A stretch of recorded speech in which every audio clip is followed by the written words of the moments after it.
No necesitamos otros mundos, necesitamos espejos.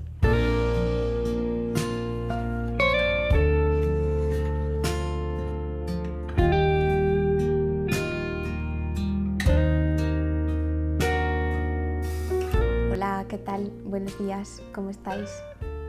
En este vídeo quería hablar un poquito más sobre la novela Solaris del polaco Stanisław Lem, una novela muy conocida de la que se habla yo creo que en todos los ámbitos, no solo en el de la ciencia ficción, que normalmente es donde se suele ubicar este libro, y también es muy conocido porque ha tenido varias adaptaciones cinematográficas y es un libro que ha generado muchísima especulación respecto a qué significa y qué quiso decir el escritor, y sobre esto también me gustaría hablar un poco al final. Empecemos por la trama general de este libro. Conocemos a nuestro narrador que llega al planeta Solaris, que es un planeta que se ha descubierto hace varias décadas, y nuestro protagonista, Kelvin, es uno de los investigadores, de los científicos que ha estado estudiando la ciencia de Solaris, la solarística, y ahora le envían al planeta a llevar a cabo una investigación porque además están sucediendo cosas un poco extrañas entre sus otros compañeros científicos que están allí en una base construida por los humanos para poder estar más cerca del planeta e investigarlo más de cerca. Es un planeta que ha sido un misterio desde el momento en el que se descubrió.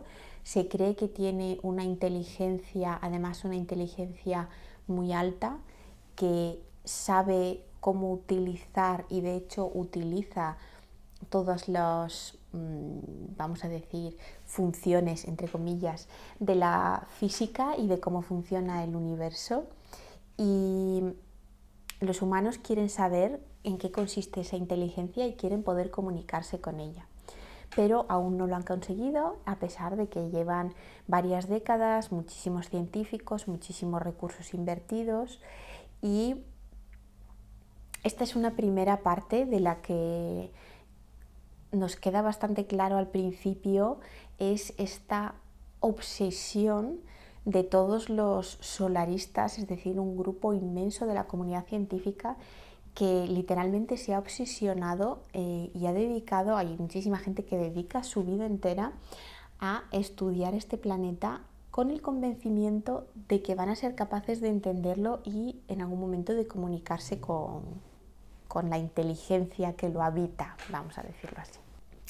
Y este es un libro en el que el escritor aprovecha para explorar esta condición humana en la que de repente nos creemos que, a pesar de que nuestro conocimiento y de nuestra mente son muy limitadas y muy pequeñas en el gran orden del universo, creemos aún así que podemos entenderlo todo, que podemos llegar a saber cómo funciona todo y que podemos llegar a comunicarnos con cualquier forma de, voy a decir, inteligencia entre comillas y vida entre comillas.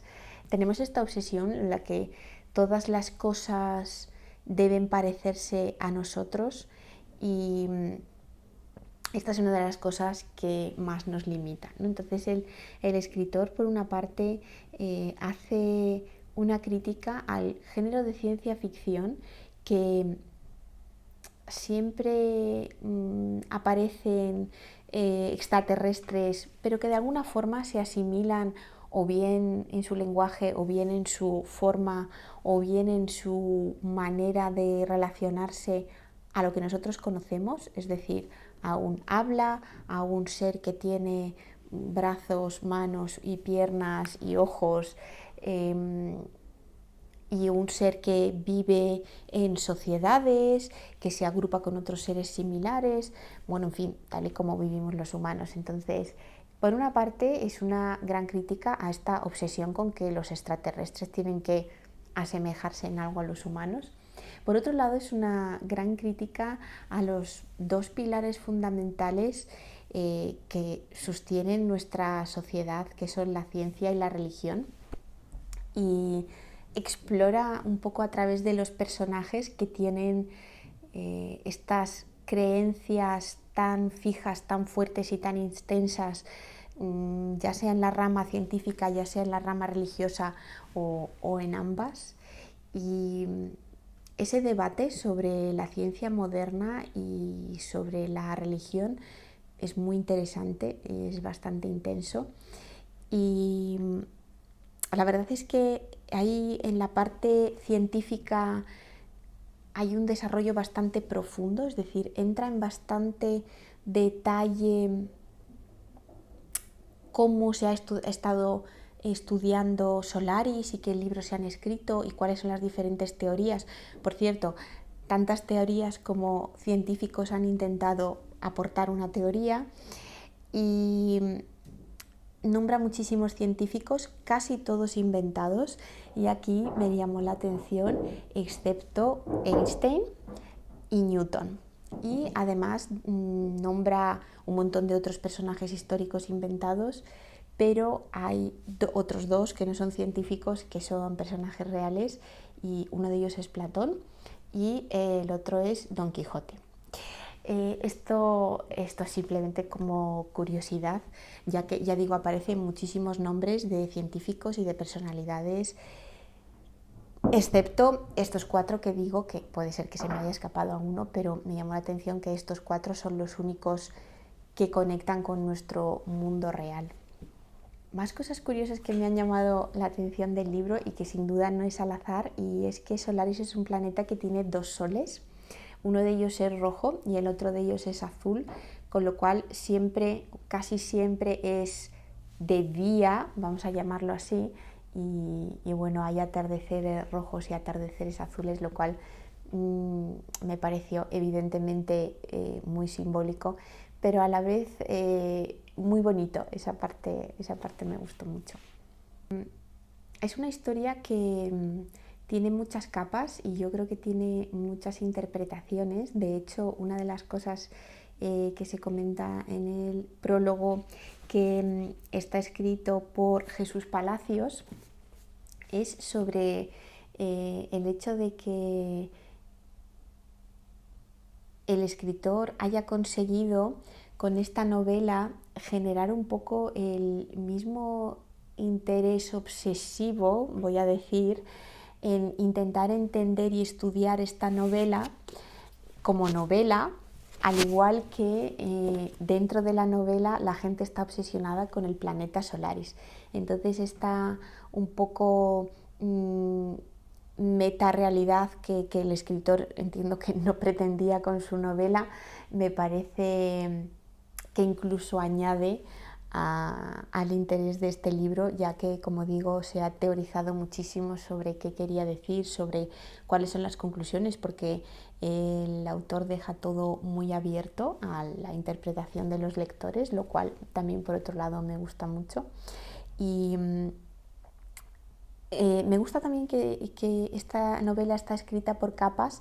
Ya digo que como historia de búsqueda extraterrestre y de una historia en el espacio es muy entretenida, tiene unos giros muy inesperados, muy novedosos, muy curiosos, y si no sabéis nada de la historia y no la habéis leído, os lo recomiendo mucho, es muy sorprendente.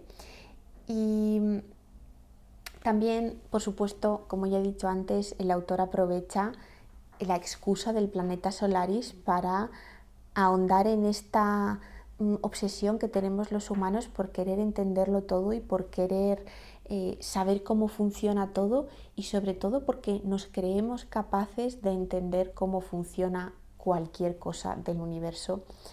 Y bueno, esta es un poco la investigación que hace el autor, ya digo, sin llegar a conclusiones. Yo no voy a teorizar sobre qué quería decir y qué no quería decir, porque creo que lo interesante es que cada uno saque sus propias conclusiones. Y por último, y por cerrar esta reseña con la que espero haberos abierto un poquito el interés por esta novela, está esa otra exploración que es un poco hacia el interior, ¿no? Y muchas veces el personaje y el autor plantea la cuestión de cómo es que estamos tan obsesionados por conocer lo que hay fuera, por saber cómo funciona lo que hay fuera, cuando muchas veces en realidad lo que más nos convendría es mirar hacia adentro e intentar entendernos primero a nosotros.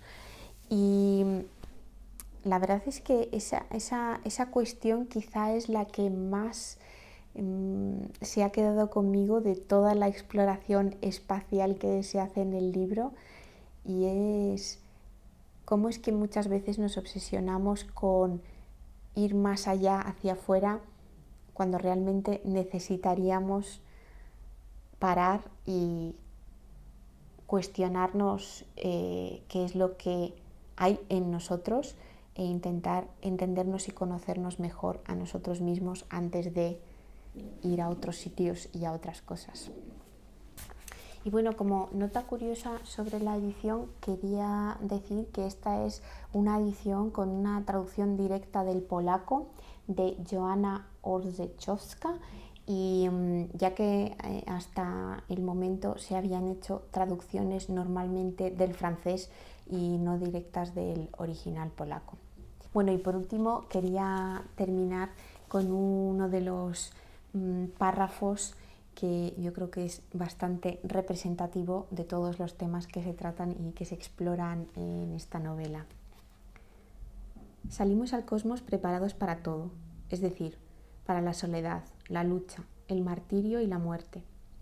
La modestia nos impide decirlo en voz alta, pero a veces pensamos de nosotros mismos que somos maravillosos. Entretanto, no queremos conquistar el cosmos, solo pretendemos ensanchar las fronteras de la Tierra. Unos planetas habrán de ser desérticos, como el Sáhara, otros gélidos, al igual que el Polo, o bien tropicales, como la selva brasileña. Somos humanitarios y nobles. No aspiramos a conquistar otras razas, tan solo deseamos transmitirles nuestros valores y a cambio recibir su herencia. Nos consideramos caballeros del santo contacto. Esa es otra falsedad. No buscamos nada salvo personas. No sabemos qué hacer con otros mundos. Con uno ya nos atragantamos. Aspiramos a dar con nuestra propia idealizada imagen. Habrá planetas y civilizaciones más perfectas que la nuestra. En otras, en cambio, esperamos encontrar el reflejo de nuestro primitivo pasado. Hemos llegado aquí tal como somos en realidad. Y cuando la otra parte, la parte que silenciamos, nos muestra esa verdad, no somos capaces de aceptarlo. Y esto es todo por hoy. Muchas gracias por acompañarme, como siempre, y hasta el próximo vídeo.